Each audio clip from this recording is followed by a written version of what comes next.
Você no livro, Éder, fala de homossexualidades no plural, né? Porque é um conceito amplo, é isso? Isso, né? São diversas formas de entender, compreender e manifestar essa sexualidade, né? Essa homossexualidade. Então nós vamos pensar hoje não em uma homossexualidade, mas em várias formas de se manifestar essa homossexualidade, né? Por isso eu aderi ao conceito de homossexualidades no plural, que existem várias formas, em várias dessas várias formas, né, a gente consegue compreender melhor que a sexualidade, até mesmo dentro de uma categoria, né, que é uma categoria criada pelo homem, né, para entender essa manifestação sexual, né, criada mais precisamente no final do século XIX, né, para entender essa manifestação sexual, como que essa categoria também é diversa, né, dentro do seu próprio âmbito de existir.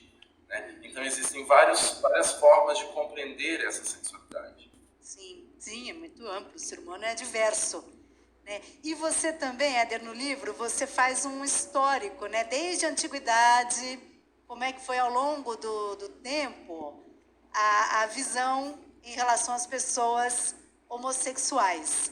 Então tem todo um aspecto também de ordem cultural, né? Quer dizer, varia muito ao longo do tempo a abordagem em relação à homossexualidade? Varia demais. Você tem um período, por exemplo, na Grécia Antiga, a gente pode entender que é um período em que a homossexualidade não era um discurso recorrente, porque era mais uma prática, né?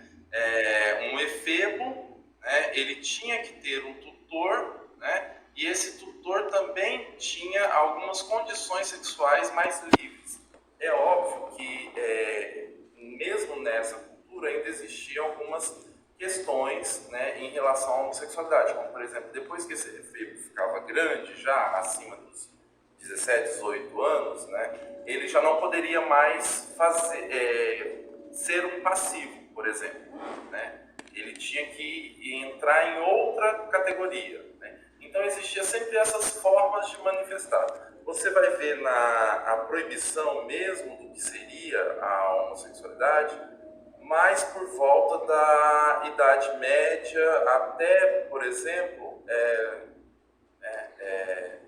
eu poderia dizer até os dias, até algum pouco tempo atrás, né? Porque considerar como a homossexualidade como uma doença também é uma questão mais moderna, né? Mas não deixa de ser uma manifestação que vá contra a essa concepção do existir humano, né? Essa forma de existir do humano. Então, eu penso que de alguma forma quase todas as sociedades elas ainda mantinham um certo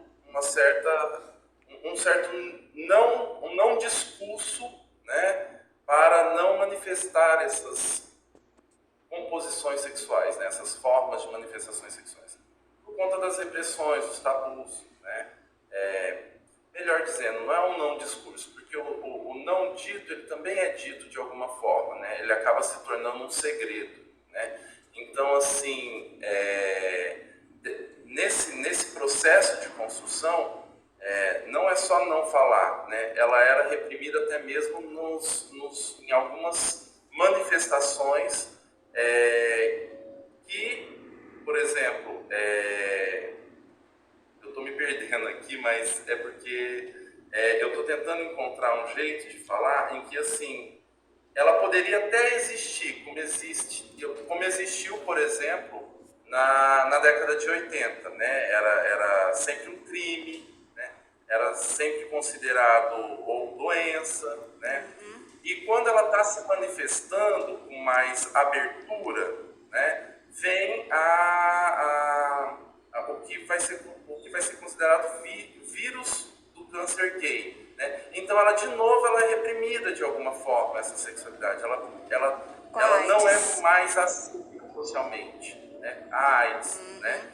Então assim, ela deixa de ser aceita novamente, né? Amplamente, ou pelo menos começar uma nova discussão sobre a homossexualidade. Então, a gente sempre vai ter alguns elementos em que a sociedade vai, existe, mas o que eu posso fazer para conter um pouco mais?